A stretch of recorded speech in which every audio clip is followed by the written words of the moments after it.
Moore, and I'm a publisher for Whitecap Publications, and I'm interviewing today Eric Del Carlo again. How are you doing, Eric? I'm good. Always a pleasure. It's a good pleasure to meet too. Now, how did publishing your first book change your process of writing? Just get right down to it.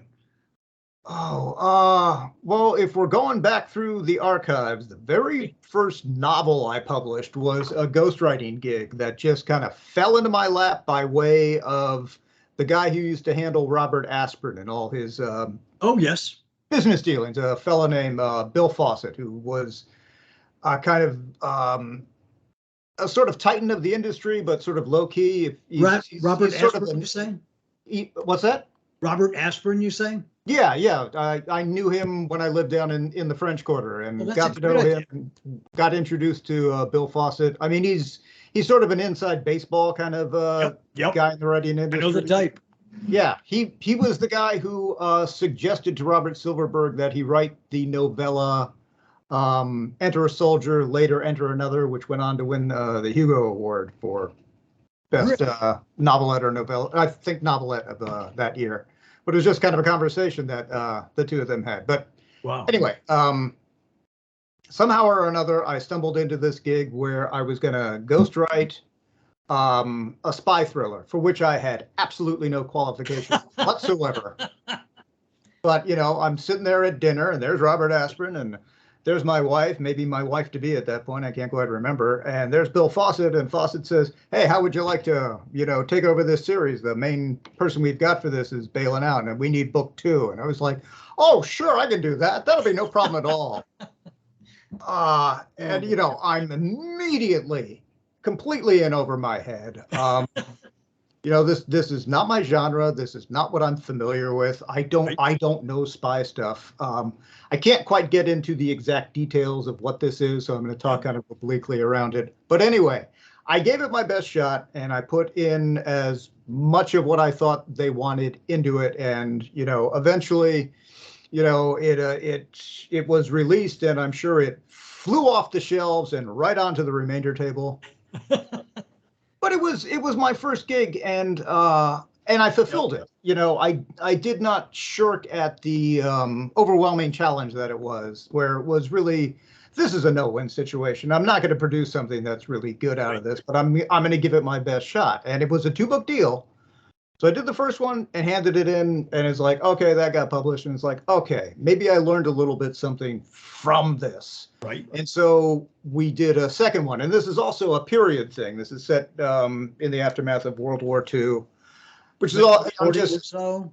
What's that? 1940s or so? Yeah, late 40s. And this is also something I'm not really good at. I don't do historical fiction because I'm terrified of getting everything wrong. It's like, oh, that thing didn't exist back then, or people didn't use that phrase, and it's just like, I don't know that I can't do that amount of research. But anyway, book 1 was kind of a disaster, and then I did book 2, and I went at it in a much better way, and the finished product was actually pretty good. So there was a huge leap from book 1, which is just pure amateur hour all over the place, to book 2, which was like, this is pretty solidly constructed, and this has decent. By the way, I have to tell you, Eric, that one guy wrote in from our last interview, and he said, "That sounds like a fantastic book. Could I please get a first edition signed copy by the author?" Oh, we're talking The Cold? Yeah, The Cold, yeah. Damn, wow. Oh, it's not even published yet, but it's going to be coming out in about a month. So it's really, really good. Yeah, I am looking forward to holding the physical product in my hand. Oh man, it's great. Great. Then I'll start to believe that all this is actually happening. Well, what was the best money you ever spent as a writer? As in buying some sort of product that made me happy? Yep. Saying a seminar you went to, or a book you read. No, screw all that. The best thing I ever bought in my entire life, the thing that made me the happiest, and some of this had to be from writing money, was when DVD technology was still kind of getting off the ground, and it was still sort of just becoming commercial. Yep. and they released the original Star Trek episodes. Now this is the old days. You did not get the box sets where they'd be on, 5 discs, and you'd have, you got, dozens and dozens of episodes all in the box. What they did is they put out thin single case DVD that would have 2 episodes on it. Really? It was from volume 1 to volume 40, and it was, the second pilot, which is Where No Man Has Gone Before, all the way to the very last episode of the 3rd season, Turnabout Intruder, and then they dropped The Cage, the original pilot, on disc 40. But you're buying these episodes 2 at a time, so you got to buy 40 of these things because there was no other way these things were available. And so over the course of months and months, I would save up my shekels and go buy one of these things. And it was Star Trek, but it was remastered, so it was better looking than it had ever been in my lifetime. And even more importantly, and this just blew me away, is it wasn't the syndicated versions. It wasn't the versions that were cut for time, because when Star Trek came out, you had less commercials on TV because the American public was a little less susceptible to this, horrible rampage of consumerism and advertising. Yep. So I would see scenes that, having watched Star Trek my entire life, I had never, ever seen before. And it was such a wonder. And I absolutely loved buying these things. And the pleasure goes on. I am literally rewatching them for the umpteenth time as we speak over the last couple of months. I just finished the horrible 3rd season episode, The Mark of Gideon. The Way to Eden is probably coming up soon. Oh, it's going to be gloriously awful. But there were so many good episodes, and there was so much to garner from that was the thing that I bought in this lifetime that I have enjoyed the most. And as I was buying them, it was an absolute thrill to me to pick these up, because it was like, what's going to be in this one that I've never seen? That's a great answer. Now, what did you do with your first advance from writing?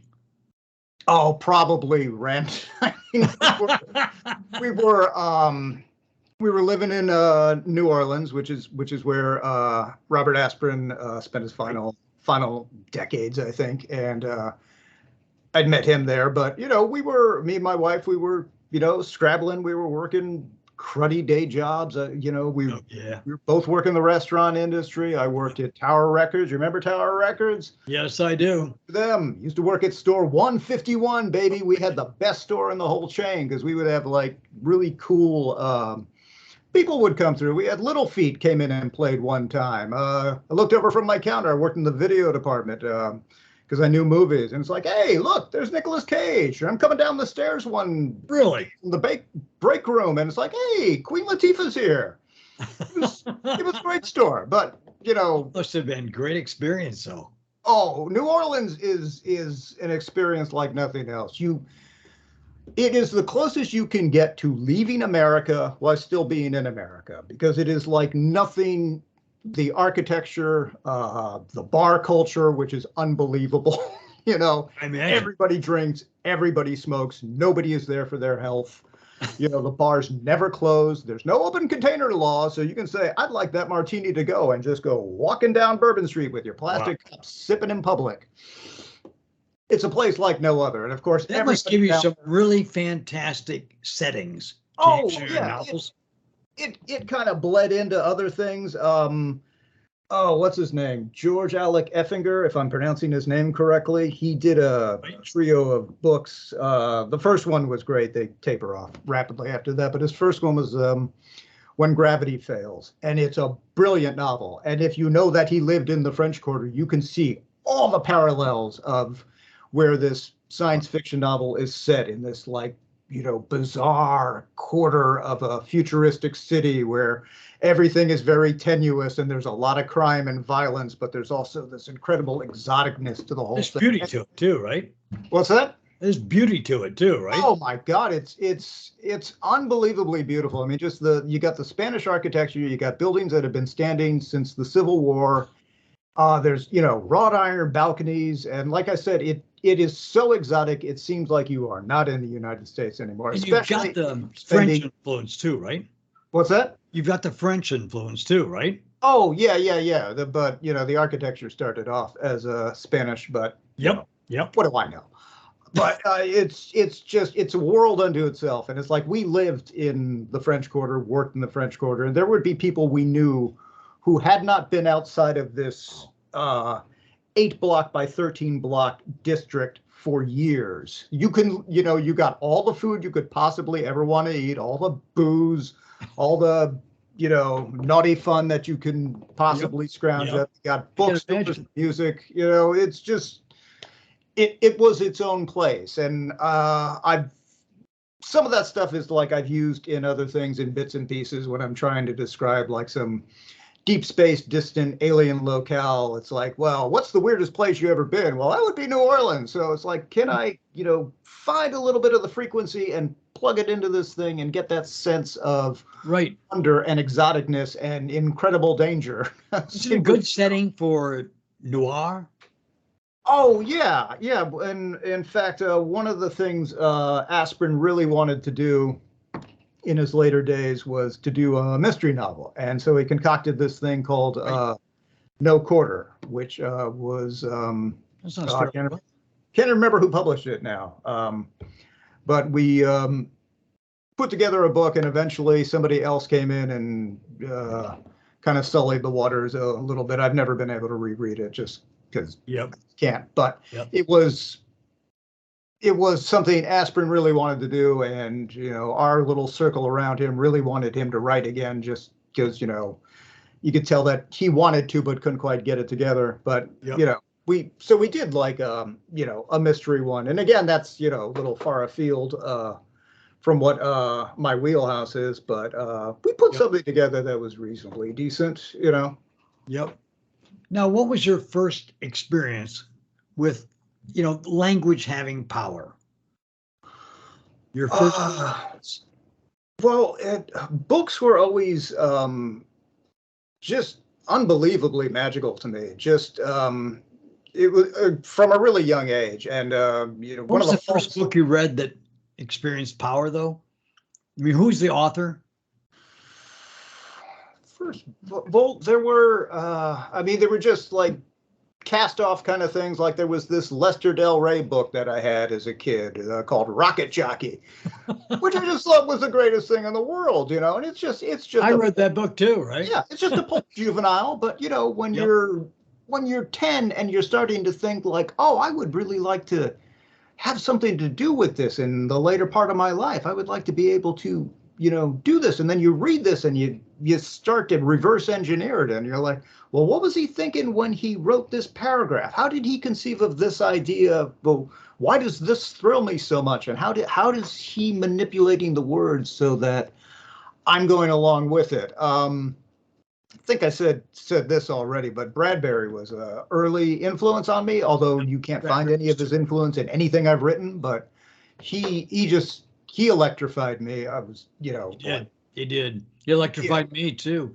And Edgar Rice Burroughs, oddly enough, was a favorite of mine. Yeah, I've never read him, but I thought they did a nice job on John Carter. I don't know what people's beef was, why they thought that movie was so bad. It was like a perfectly serviceable 2.5-star film. I like it, right? Yeah. But now what's your favorite underappreciated novel that you've written? Oh, there are so many, but let me give you a few.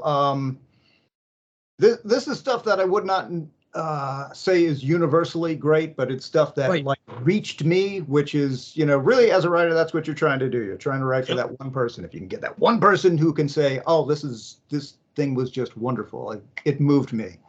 There was a writer, I think he passed away recently. His name was Robert Thurston. And he wrote a book called Set of Wheels, which was just a near future thing about a guy who wanted to have a Mustang, a 67 Mustang or something, make like that. And it was just his life was falling apart, and all he wanted was a car. He just wanted a car. And he manages to get a hold of one, and it sends him off on an adventure, and he meets all sorts of people in this kind of car subculture of the future. And I just thought it was great. It was, I think, written in first person present tense, which is just, that's a flair for, pretentious adolescent hooey. And maybe it is, but it reached me because, I'm sure I was a pretentious adolescent. So it was ideal. It really worked for you, right? Yeah. And, the dialogue didn't even have quotation marks around it, which is something I've only done twice in anything I've ever written, because it's just like this weird literary affectation. Yep. And it's like, in fact, the original story that became The Cold, when it was Come the Cold, has no quotation marks in it. I just thought it's just perfect for that for some reason. So wow, this guy did this, but there are so many just like I'm looking at my bookcase over here, and it's like, boy, what are the ones that nobody's ever read? There's Poul Anderson's Twilight World over there, and some of the more obscure Silverberg books that nobody's ever heard of. There's these little gems that have like been guideposts on the way to me. In amongst all the I read Dune, I read The Gods Themselves, and blah blah blah, all the all the classics. Well, how do you balance making demands on the reader with taking care of the reader? What's that balance? That's a really good question. My answer to that is that I do not underestimate the reader. I presume that the reader is smart, that they have come to the table with thirst for not necessarily my work, but they just want to read. They want a good story. And right. I believe that, especially with this genre, with science fiction, fantasy, horror, there's an extra step you have to take. It's almost like you have to be willing to submit to public humiliation, because people are going to like, oh, what are you reading that for? Yep. And you still have to like it. But, there's also the extra leap of faith and the extra suspension of disbelief. That takes intelligence. That doesn't take stupidity. That isn't like selling out. That's like, you got to do a little bit of the work before you even crack the cover. Right, that's so true. When the reader picks it up, I just assume that if I lay it down in a coherent manner, they're going to pick it up. And I'm very careful about not being too coy about what I write. Like when I read a story and I'm 2 pages in and I have no idea what's going on, even if the prose is good, and it's like, it's like, where is this physically? What is happening? So ages ago, I came up with the idea that in my opening paragraph of just about everything I write, I state my thesis. This is what the story is going to be about. And then I'll work from there, and I can be as oblique and as artistic as I want to be, but I just put it up front. Just say what it's going to be about and work from there. Have enough courage and appreciation of your reader that you're willing to state right up front. And if they don't like it, then they can walk away at the end of that first paragraph. Right. That's a good practice.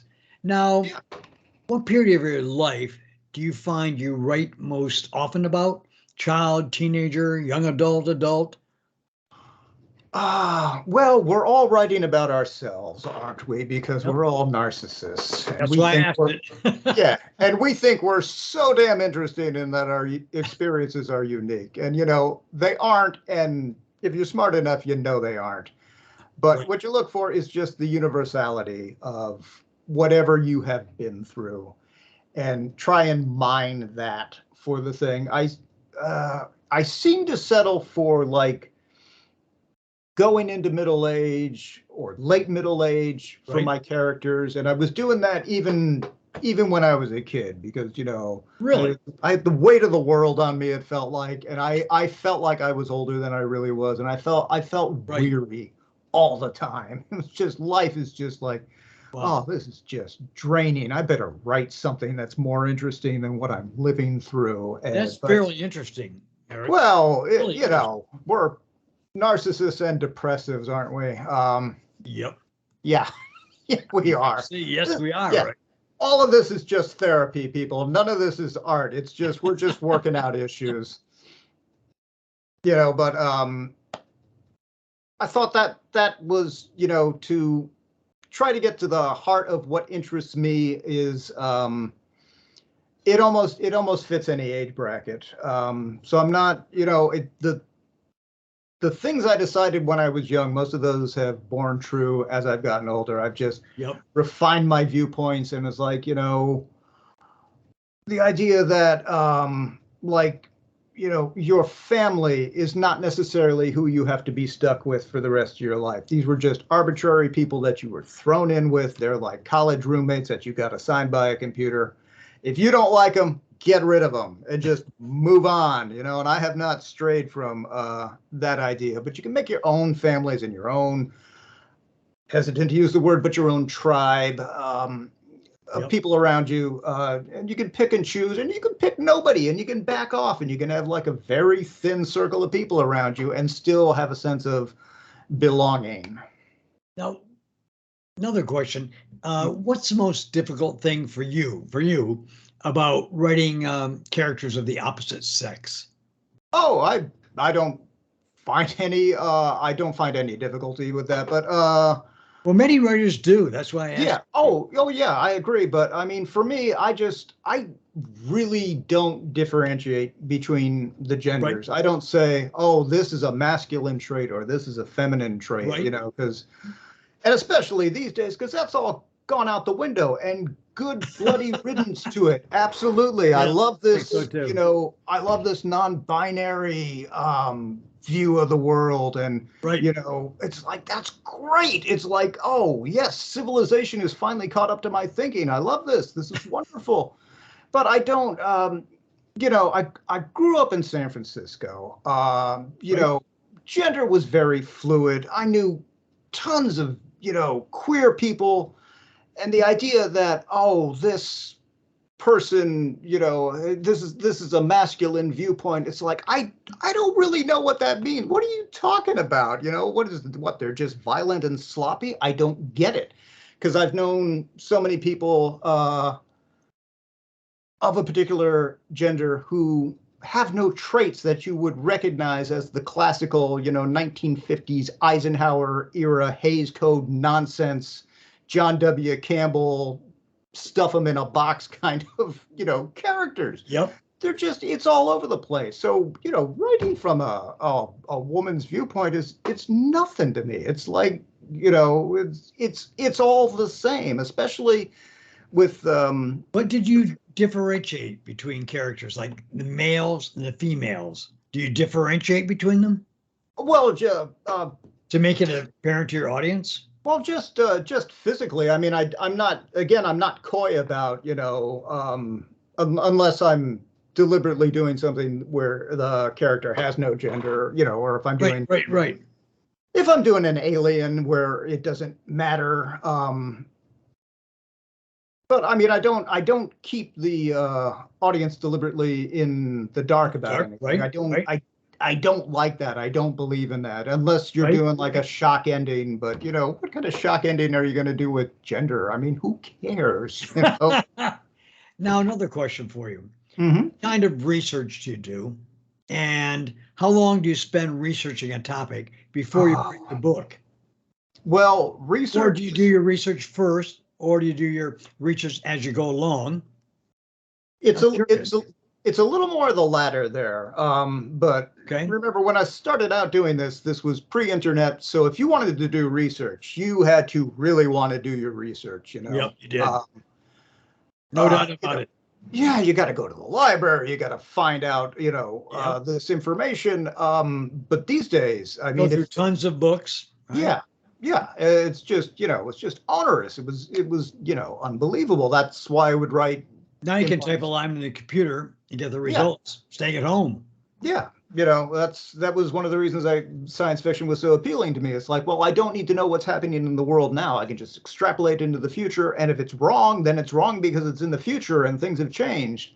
Right. These days, though, if I've got something that actually needs research, if I need to know something, you just pull up an article or two or whatever, and try and get some facts about the matter. And the thing is you don't need to, or at least I don't slather the stuff on. It's like, oh, I did this research, and you, buddy boy, the reader, you are going to hear every single bit of it because I put in my time, and you need to know why this is why. No. You just catch the edge of it. You catch the glint off of the outline, and then the reader will fill in the rest if you right properly. Now, what do you think the advent of artificial intelligence will have on writing? For example, have you seen ChatGPT? I've heard enough about it that it gives me, chills me to my soul. It writes normally in human language. Yeah. On any topic, right? Yeah. It's pretty scary. I mean, think honestly. Of artificial intelligence writing novels, for example. Yeah, it seems like we're at the precipice of something that could just change everything and could just wipe out my entire life of everything that I've wanted. Yep. And that's entirely possible. Well, I don't know how probable it is, but the possibility actually exists finally. Well, artists right now, there's artificial intelligence that can draw with the canvas and paint canvas, use pastels of the canvas, and make credible images. And they can do computer drawings. Yeah. And it's getting so that the artificial intelligence can't be distinguished from the humans. Like they have artificial intelligence that do voiceover work, right? Interesting. For audition, right? Wow. And so I'm curious, what effect do you think that will have on writing?